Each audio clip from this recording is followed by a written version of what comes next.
اولاد کے حقوق، اسوہ حضور اکرم صلی اللہ علیہ وسلم حضرت ڈاکٹر عبدالحی صاحب رحمۃ اللہ علیہ کی، اور صفحہ نمبر 284۔ حضور نبی کریم صلی اللہ علیہ وسلم کے ارشاد ہیں کہ مسلمانوں، خدا چاہتا ہے کہ تم اپنی اولاد کے ساتھ برتاؤ کرنے میں انصاف کو ہاتھ سے نہ جانے دو۔ جو مسلمان جو لڑکیوں پر اعتراض کرتے ہیں پیدا ہونے پر، جو بکواس کرتے ہیں، طلاق کی دھمکیاں دیتے ہیں، بیٹیوں پر ظلم کرتے ہیں، بیٹیوں کو منوس کہتے ہیں، بیٹیوں کو سے ہاتھ چلاتے ہیں، بیٹیوں پر محبت نہیں دیتے، بیٹیوں کو پہلی بیٹی پیدا ہونے پر منہ سکیڑتے ہیں، اس لیے کہ 50 لاکھ ذہن میں آ رہے ہیں گناہوں کی شادی کرنے کے بارے میں، اور جو منہ سکیڑے اس نے یہودیوں اور نصارہ کی نقل کی آپ صلی اللہ علیہ وسلم سے پہلے جو اس طرح منہ سکیڑ دیتے، زندہ دفن کر دیتے تھے۔ آگے سننا، جن بیٹیوں کو ہم نے اللہ کے عذاب کے آگے ڈال دیا، جن بیٹیوں پر ہم اتنے ظالم ہیں اور بیٹی پیدا ہونے پر منہ بناتے ہیں، کیوں؟ 50 لاکھ کا خرچہ یاد آتا ہے شادی کا، ہمارے نالائکیوں کی وجہ سے جہیز وغیرہ اور گناہ اور لعنت جہیز کی، اور مہندی مایوں، صحرا بندی، 8 دعوتیں، بینکیوٹ ہال۔ جو بیٹی کی پیدائش پر منہ سکیڑے اس نے آپ صلی اللہ علیہ وسلم سے پہلے یہود و نصارہ کی نقل کی، ایک۔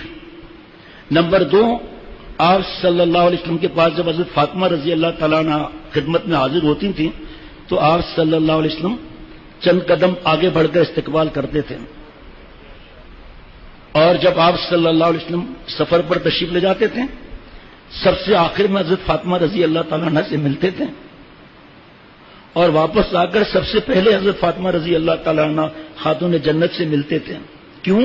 تاکہ اتنا جدائی کا فاصلہ کم رہے۔ حضرت فاطمہ رضی اللہ تعالیٰ عنہ کو اتنا غم ہوا آپ صلی اللہ علیہ وسلم وفات پر، پردہ فرمانے پر۔ انشاءاللہ کوشش کروں گا اگلے جملے کو وہ اشعار سناؤں جو برداشت نہیں کر سکیں گے ہم، اور اس صدمے میں چند ماہ تک زندہ رہیں، بس خاتون جنت ہیں۔ تسبیح فاطمہ کیا ہے؟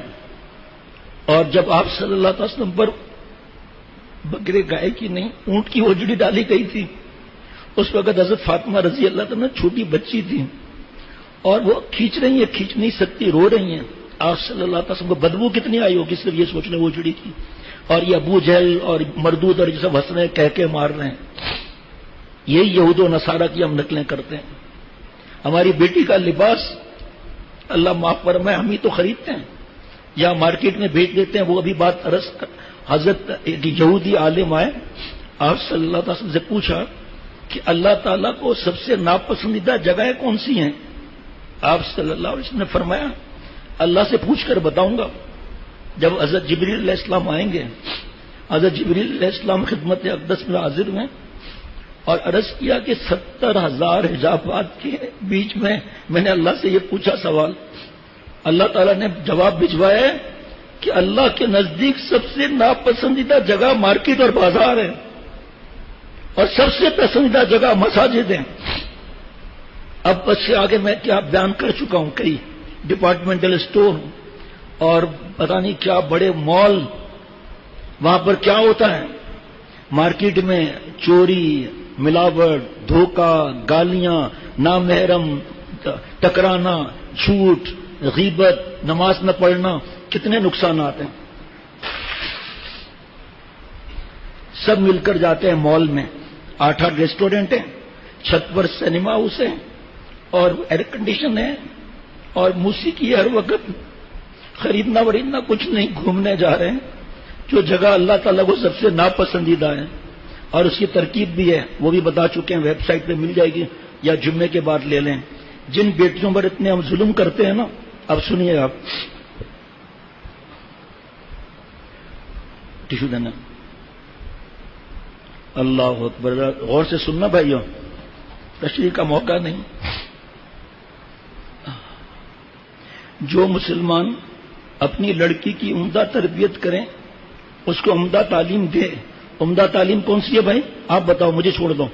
عمدہ تعلیم کون سی ہے؟ قرآن پاک دینی تعلیم، اور اس کی پرورش کرنے میں اچھی طرح صرف کریں، دین سکھائے، اخلاق سکھائے، وہ دوزخ کی آگ سے محفوظ رہے گا۔ ماشاءاللہ، یہ 1400 برس پہلے کی باتیں ہیں۔ یہ کسی مولوی کی بات نہیں ہے، امام الانبیاء صلی اللہ علیہ وسلم کی بات ہے. بچی کی اچھی پرورش کی دوزخ کی آگ سے محفوظ رہے گا. مسلمانوں اپنے اولاد کی تربیت اچھی کیا کرو. نبی کریم صلی اللہ علیہ وسلم نے فرمایا 10 سال کے بعد سگا بھائی سگے بھائی کے ساتھ نہ سوئے، سگی بہن کے ساتھ نہ سوئے. اس سے معلوم ہوا کہ 10 سال کی عمر سے بیٹے اور بیٹیوں کو اچھی باتیں تقویٰ سکھانا ہے.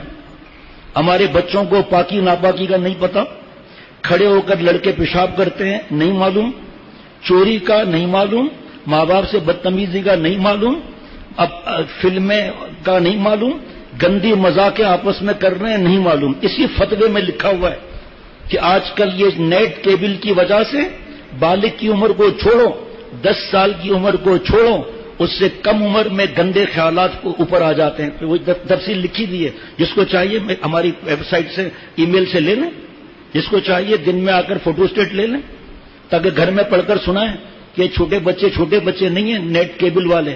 یہ نہ سمجھو کہ 7 سال کے ہیں کیا ہیں. وہ حدیث میں جو لکھا ہے 7 سال کی عمر سے نماز پڑھاؤ، کیوں بھائی؟ بہرحال آگے سنیے. سب سے مقدم اپنے اہل و عیال پر خرچ کرنا ضروری ہے، پھر جو لوگ رشتے میں قریب ہوں ان پر خرچ کرنا چاہیے. آگے سنیے اب آپ. یہ جو بیٹیوں پر اعتراض، غصہ، طلاق کی دھمکی، ساس سسر آنکھ نکالنے کے لیے تیار. اب اگر بیٹی ہوئی نا تو تجھے گھر بھیج دیں گے. حضرت روتے تھے سناتے ہیں. ابھی آگے حدیث سنیے گا کیا ہے. ماں کے پیٹ میں بٹن لگا ہے کہ دبائے تو بیٹا دبائے تو بیٹی. اگر سب بیٹے ہوتے میرا آپ کا وجود ہوتا. آپ صلی اللہ علیہ وسلم نانا بنے، دادا نہیں بنے. آپ صلی اللہ علیہ وسلم کو نسب بیٹی سے چلا ہے، بیٹا نہیں تھا. بچپن میں ہی اللہ کے پاس چلے گئے تھے بچے. آج ان بیٹیوں کو منوس کہتے ہیں جو گھر میں بیٹھی ہوں. پردہ کریں یا چلو پڑھائی بھی کریں، فرض کریں، ایک مثال ہے. ان کو برے جملے کہے جاتے ہیں، ڈانٹا جاتا ہے، ہاتھ اٹھایا جاتا ہے. یہ اتنی حساس ہیں کہ ہم سوچ بھی نہیں سکتے ہماری بیٹیاں. اور یتیم کا ثواب، یہ تو ابھی بیٹیوں کا بھی آ رہا ہے نا پرورش کرنے کا. یتیم کا ثواب کتنا ہے یقین کرو. کبھی خط یا ای میل آتا ہے نا، دل چاہتا ہے بس لیٹ جاؤ بس. اب آگے کچھ سمجھ میں نہیں آ رہا. شیخ میں یتیم ہوں، میرے ماں باپ نہیں ہیں، چاچا یا ماموں یا خالہ کسی کے گھر میں ہوں، مجھے نوکرانی بنا کر رکھا ہوا ہے، میرا علاج نہیں کراتے، مجھے ماں باپ بہت یاد آتے ہیں، میں کس سے شکایت کروں؟ میرے سامنے میری چاچا کی بیٹی کو اچھے کپڑے دیے جاتے ہیں اور مجھے چاچا کی بیٹی کے سب سے پرانے کپڑے دیے جاتے ہیں. مجھے سونے نہیں دیتے، کھانا. اب ہم کیا کر سکتے ہیں؟ اللہ سے دعا کر سکتے ہیں اللہ پر عذاب نہ نازل فرما، ہمیں معاف فرما. یتیم بیٹا ہو یا بیٹی کسی کا، اس کے پرورش کا ثواب کتنا ہے. اس کے مال کی حفاظت سنبھالنا، اس کے مال کی حفاظت کتنی ضروری ہے جس کو ہم استعمال کر لیتے ہیں. بیٹیوں کے پرورش پر جب یہ ہے، اور یہ بھی حضرت نے فرمایا تھا کہ جو بیوہ ہو اس کی آہ کبھی نہ لینا، اس کو ستانا نہیں. تمہارے خاندان میں کوئی بیوہ ہو تو، اور جس کی اولاد نہ ہو اس کا کبھی دل نہیں دکھانا. وہ پہلے ہی دکھی دل کے ہیں، ان کا طنز ان پر مت کرو. آج بیوہ کو تو شادی جلدی کرانی ہے، لیکن ایک ایسی عمر ہے کہ شادی نہیں ہو سکتی. کسی کے گھر پر تو بیٹھے گی نا، بھائی یا بہن یا خالہ یا کسی کے گھر پر، اس کی آہ مت لو. اور جو مینٹلی ریٹارڈڈ بچے ہوتے ہیں، ذہن کم عمر زیادہ، ان کی خدمت کر کے جنت حاصل کرو. اور پھر وہ حدیث پاک رکھی ہے جس کو جو اپنے لیے پسند کرو وہ سب اپنے بھائی کے لیے بھی وہ پسند کرو، وہ الگ ہے. اب یہ کلیجہ تھام لیجئے گا ذرا اس پر. جو بیٹی پر منہ سکیڑتے ہیں، جو بیوی کو مارتے ہیں. ایک صاحب مجھ سے جڑے 3 بیٹیاں، دادا دادی، دھمکیاں اور مارنا، اس کا بھی مارنا. عالم ہو کر جب جڑے میں نے انہیں بتائی یہ سب باتیں. بیوی حمل سے تھی، مجھے ٹیلی فون کیا کہ شیخ جڑواں بیٹیاں ہوئی ہیں، 3 تھی 5 ہو گئی. میں آپ کا کیا ارادہ ہے؟ کیا ماں باپ بہت اچھل کود کر رہے ہیں طلاق کے لیے، اس کے لیے؟ میں آپ کو جو حدیث پاک سنائی تھی وہ، اور جو قرآن پاک کی آیت سنائی تھی، اللہ جس کو چاہتے ہیں بیٹیاں دیتے ہیں، جس کو چاہتے ہیں بیٹے دیتے ہیں، جس کو چاہتے ہیں دونوں دیتے ہیں، جس کو چاہتے ہیں نہیں دیتے. بتاؤ دوستو پہلے کیا اللہ نے فرمایا؟ بیٹی فرمایا. ان بیٹیوں کو ہم نے مارکیٹوں میں دھکے دیے ہوئے ہیں. آگے سنو، پھر بتا دوں گا آخر میں کہ آگے کیا ہے اور ہم کیا کر رہے ہیں. پھر پتہ ہے کیا ہوا؟ وہ بیگم صاحبہ کانپ رہی تھی ہاسپٹل میں کہ اب طلاق ملے گی. یہ مٹھائی لے کر گیا ہے اور کمرے میں کوئی تھا نہیں، بیوی کو گلے لگایا کہ مبارک کو جنت کی 2 فیکٹریاں اور آ گئیں. کیسے آ گئیں وہ حدیث پاک سناتا ہوں. اب وہ رو رہی ہے خوشی کے مارے، یہ کیا ہو گیا؟ آج اس صاحب کی 7 یا 8 بیٹیاں ہیں. اتنا خوش ہے کہ پلے پلائے داماد ملیں گے. بھائی رشتے آسمان سے آتے ہیں، رشتے آسمان. جس کی پہلی بیٹی پیدا ہو، حدیث پاک ہے کہ اس کو خوشخبری سناؤ، قسمت والی ہے. ہمارے ارمان تو یہ ہونا چاہیے کہ ہم اللہ والے بنے. یہ کیا ارمان ہے کہ ہاں بیٹا مانگو؟ کس نے منع کیا ہے؟ خوب مانگو بیٹا، کوئی منع نہیں ہے، لیکن بیٹی آ جائے تو خوش رہیں. مانگو بیٹا، کوئی منع نہیں. اب حدیث پاک سنیے، 2 حدیث پاک صرف سناؤں گا، وقت کم ہے. حضرت انس رضی اللہ تعالیٰ عنہ کہتے ہیں کہ رسول اللہ صلی اللہ علیہ وسلم نے فرمایا، جس نے پرورش کی 2 یا 3 بیٹیوں کی یا 2 یا 3 بہنوں کی، یہاں تک کہ اس سے جدا ہو جائیں بیاہ شادی کے بعد یا فوت ہو جائیں، تو میں اور وہ شخص جنت میں اس طرح ساتھ ہوں گے. آپ صلی اللہ علیہ وسلم نے انگلیاں اٹھائیں دونوں، اور جس طرح یہ 2 انگلیاں، اور آپ صلی اللہ علیہ وسلم نے اپنے انگشت شہادت اور درمیان کی انگلی کی طرف اشارہ فرمایا کہ اس طرح میرے ساتھ رہیں گے جنت میں. کسی نے عرض کیا کہ 2 بیٹیاں ہو تو؟ فرمایا اس کے لیے یہی خوشخبری ہے. کسی نے عرض کیا 1 بیٹی ہو تو؟ فرمایا جاؤ، اس کے لیے بھی یہی خوشخبری ہے. تو بتاؤ بھائی جنت کی فیکٹریاں ہوئی نہیں ہوئی؟ ہماری گناہ ہے کہ اپنے بیٹیوں کو منوج کہنا، گالی دینا، دھکے دینا، مارنا. جی ہاں مارنا. بیٹی کو پلنگ سے نیچے گرایا، صرف چاچا کی خدمت نہیں کی، 10 منٹ دیر ہو گئی، اس نے شکایت کر دی کہ آپ کی بیٹی بالکنی میں کھڑی ہو کے ایک لڑکے کو اشارے کر رہی تھی. حالانکہ میں جانتا ہوں اس گھر کو. اور باپ نے ایک دینی خدمت کر کے آیا تھا، کچھ دنوں کے بعد، مہینوں کے بعد بیٹی کو ٹانگ سے اٹھا کر پلنگ سے نیچے گرایا، گھٹنے رکھ دیے پیٹ پر، اور جوان بیٹیوں کو گھوسے اور تھپڑ ہیں. بابا معاف کر دو، بابا معاف کر دو. ماں کا خط آ رہا ہے، بیٹی کا خط آ رہا ہے، لکھا ہے کہ میں اس کو اجازت دیتی ہوں کہ یہ گھر سے بھاگ جائے، اور یہ گھر سے بھاگنا چاہتی ہے، گھر میں رہنا نہیں چاہتی. پھر الحمدللہ حضرت حیات تھے، حضرت سے پوچھ کر جواب دیا. عزت ایک دفعہ چلی گئی نا، ہیرا ایسا ہے تیری عزت کا، پھر وہ عزت واپس نہیں آتی. جو بابا ظلم کر رہا ہے تم خدمت کرو، تم اب بابا کی جائز بات میں اطاعت کرو. کوئی بات نہیں، اس نے غصے میں آ کر بول دیا، کوئی بات نہیں، بابا اور اماں کی دعا اور مار ہمارے لیے دعا ہے. اب ایک دل لرزانے والی حدیث پاک ہے، اس کے بعد ہم فیصلہ کر لیں ہم نے بیٹیوں کا کیا حشر کیا ہوا ہے. میں نہیں بتاؤں گا، تو صرف دعا کر لوں گا اس کے بعد.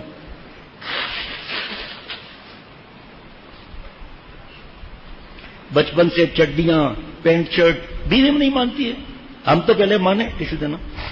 ایک حدیث پاک سناؤں گا چند لائن کی، فیصلہ خود اپنے دل میں کریں، اور اب کیا کرنا ہے اس کا فیصلہ بھی کرنا ہے. جہاں رکاوٹ آئے، ہم نہیں کہتے زبردستی آپ یہاں آؤ، جہاں آپ کی مناسبت ہے صبح آ جائیں، ورنہ جہاں دل چاہے آپ کا، جس مفتی صاحب سے دارالعلوم کورنگی، بنوری ٹاؤن، جہاں بھی اشرف المدارس، جہاں دل چاہے حدیث پاک پہلے سن لیں، اور اس کے بعد فیصلہ کر لیں ہم نے بیٹیوں کا کیا کیا ہے، اور یہ بھی فیصلہ کریں کہ یہ بیٹیاں ہمارا گریبان پکڑیں گی یا نہیں پکڑیں گی. حدیث شریف میں ہے کہ جب کسی کے یہاں لڑکی پیدا ہوتی ہے تو خدا اس کے یہاں فرشتے بھیجتے ہیں. بیٹی پیدا ہوتی ہے، خدا فرشتے بھیجتے ہیں جو آ کر کہتے ہیں اے گھر والوں تم پر سلامتی ہو. وہ لڑکی کو اپنے پروں کے سائے میں لیتے ہیں. واہ واہ واہ، سبحان اللہ کہیں بھائی.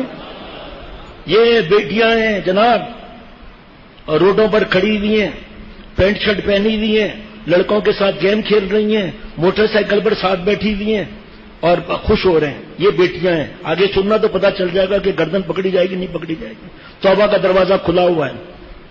بیٹی نہیں مانتی، دھمکی دیتی ہے، اس کا بھی علاج ہے. میں جو دوبارہ پڑھوں گا، مجھے تو رات بھی بڑا مزہ آ رہا تھا. خدا ان کے یہاں فرشتہ نہیں، فرشتے بھیجتے ہیں جو آ کر کہتے ہیں اے گھر والوں تم پر سلامتی ہو. وہ لڑکی کو اپنے پروں کے سائے میں لیتے ہیں اور فرشتے اس کے سر پر ہاتھ پھیرتے ہوئے کہتے ہیں یہ کمزور جان ہے اور ایک کمزور جان سے پیدا ہوئی، جو اس بچی کی نگرانی کا جملہ غور سے سننا. کون نگرانی کرتا ہے بیٹی کی؟ کتنے لوگ کرتے ہیں لیکن کتنے؟ یہ حدیث پاک کے جملے سنیں. جو اس بچی کی نگرانی اور پرورش کرے گا، پرورش کیسی کرے گا؟ یہود و نصارہ یا آپ صلی اللہ علیہ وسلم کے طریقے پر؟ بس یہ ہے، اس کی تشریح تو لمبی چوڑی ہے نا بھائی. جو اس بچی کی نگرانی اور پرورش کرے گا، قیامت کے دن خدا کی مدد اس کے شامل حال رہے گی. اب جو حشر ہم کرتے ہیں وہ سامنے ہے. مجھے تو تعجب ہوتا ہے، ہم گاؤں والے ہیں، گاؤں والوں کو کیا مستی چڑھی ہے کہ اپنے بیٹیوں کو ہاسٹل میں بھیج رہے ہیں. ارے دینی ہاسٹل میں منع ہے. ہمارے بزرگوں نے کہا، شیخ العرب والعجم عارف باللہ حضرت مولانا شاہ حکیم محمد اختر صاحب رحمۃ اللہ علیہ فرماتے ہیں، ان بزرگوں کے غلام ہیں جو بیٹیوں کے دینی ہاسٹل میں منع کرتے ہیں. دنیا کی ہاسٹل کہاں سے آ گئی؟ ہاں جو داخل ہے نا، کوئی رشتہ دار محرم، اس سے پوچھو ہاسٹل میں لڑکیوں کا حالت کیا ہوتی ہے. دنیا والے ہاسٹل میں، ہماری بیٹیاں ہاسٹل میں دوسرے شہر کو گولی مارو، دوسرے ملکوں میں جا رہی ہیں. 12 سال 14 سال کی بیٹیاں، اور نام یہود و نصارہ کے حوالے. اچھا جی، اب سنیے آخری 2.5 لائن. آپ صلی اللہ تعالی وسلم نے فرمایا، جو شخص بھی ایسی عجیب و غریب حدیث پا کے دل لرز جائے، جو شخص بھی لڑکیوں کے پیدائش کے ذریعے آزمائے جائیں اور ان کے ساتھ اچھا سلوک کر کے آزمائش میں کامیاب ہو، تو یہ لڑکیاں اس کے لیے قیامت کے روز جہنم کی آگ سے ڈھال بن جائیں گی.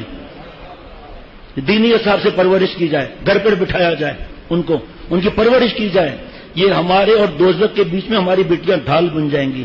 اللہ عقل سلیم، قلب سلیم. اور یہ پرچہ الگ ہے کہ قرآن پاک نے، احادیث مبارکہ نے عورتوں کے کیا حقوق فرمائے ہیں، ان کو وی آئی پی بنایا ہے نہیں بنایا، یہ الگ ہے. اور یہ مختصر ہے، اس کی تفصیل الگ ہے کہ اللہ تعالی نے قرآن پاک میں کتنے حقوق بنائے ہیں، ان کے لیے فرمائے ہیں کتنے حقوق، اور حدیث پاک میں کیا کیا ان کے لیے ہے. لیکن یہ کہ پوچھیں تو نا، اب تو اذان کا وقت ہو گیا، پھر سنتیں ہو جائیں گی، پھر نماز ہو جائے گی انشاءاللہ تعالی. ارادہ تو ہم لوگ کر لیں کہ اللہ ہم نے اپنے گھر کو جنت کے باغوں میں سے باغ بنانا ہے. اے اللہ، مسجد میں، مسجد اختر، جو بھی مسجد اختر، خانقاہ غرفت السالکین، جہاں بہو بیٹیاں بیان سن رہی ہیں، اے اللہ ہمارے گھر اس کے ذرے ذرے میں اپنا نور بھر دے اور تجلیات جذب بھر دے. اے اللہ جو بھی آوے محروم نہ جاوے. ہمارے گھر میں سے یہ چیزیں نکلیں گی نا تو در و دیوار کے ذرے ذرے میں نور آئے گا نا. جب نور آئے گا تو گھر کیسا بنے گا؟ وہ بیٹیاں کوئی تلاوت کر رہی ہے، کوئی دعائیں مانگ رہی ہیں، کوئی ابا کے لیے چائے بنا رہی ہے، کوئی ماں کا سر دبا رہی ہے، کوئی پیر دبا رہی ہے، کوئی ماں کو لطیفہ سنا رہی ہے، کوئی ابا کے پاس بیٹھی، ابا آپ کوئی حدیث پاک سنائے نا. کہاں یہ گھر، کہاں ناچ گانے اور بے حیائی، اریانی، فحاشی. بیٹی آئے پینٹ شرٹ پہن کر دوپٹے کو آگ لگائی ہوئی، بال کھلے ہوئے، گریبان چاک اور چست لباس، شرٹ پہنی ہوئی، یہ خاموش رہیں گی اللہ کے پاس. ہاں تربیت ہم اچھی کریں جو شریعت و سنت کے مطابق ہے. اس کے بعد تو حضرت لوط علیہ السلام کی بیوی کافرہ ہوئی. ہاں جی، کعبے میں پیدا کرے زندیق کو. ابو جہل کعبے میں پیدا ہوا ہے. کعبے میں پیدا کرے زندیق کو، بت خانے سے لاوے صدیق کو. اہلیہ لوط نبی ہوئے کافرہ، زوجہ فرعون ہوئے طاہرہ. کنان نو کا گھمراہ ہوئے، زادہ آزر خلیل اللہ ہوئے. حضرت ابراہیم خلیل اللہ، اللہ کے گھاڑے دوست، باپ بت پرست. سوچو آپ.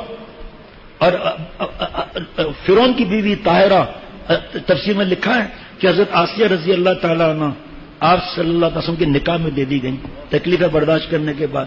یہ دیکھو آپ، یہ فکر نہ کریں کہ بیٹی نہیں مان رہی یا بیوی نہیں مان رہی. اللہ سے مانگیں گے، تہجد میں روئیں گے، اللہ سے فریاد کریں گے کہ اللہ گھر کو آگ ہم نے لگائی، ہمیں مرنے سے پہلے اسے بجھانے کی توفیق عطا فرما اور سنتوں کے اور شریعت کے باغ کو لگانے کی توفیق عطا فرما. دیکھو مدد آتی ہے نہیں آتی. آج ہی جمعے کے دن مغرب سے پہلے ہر دعا قبول ہوتی ہے. ہاں اجتماعی دعا نہیں ہے. بہو بیٹیاں گھر میں دعا مانگیں، ہم اپنے گھر میں مانگ کر گھر قریب اذان کے ساتھ آ جائیں، کسی کونے میں دعا مانگیں کہ اللہ آپ سے آپ کو میں مانگتا ہوں، ساری زندگی سب کچھ مانگا، کبھی آپ سے آپ کو نہیں مانگا، آج آپ سے آپ کو مانگتا ہوں. جو تو میرا تو سب میرا، فلک میرا، زمین میری، ایک تو نہیں میرا تو کوئی شے نہیں میری.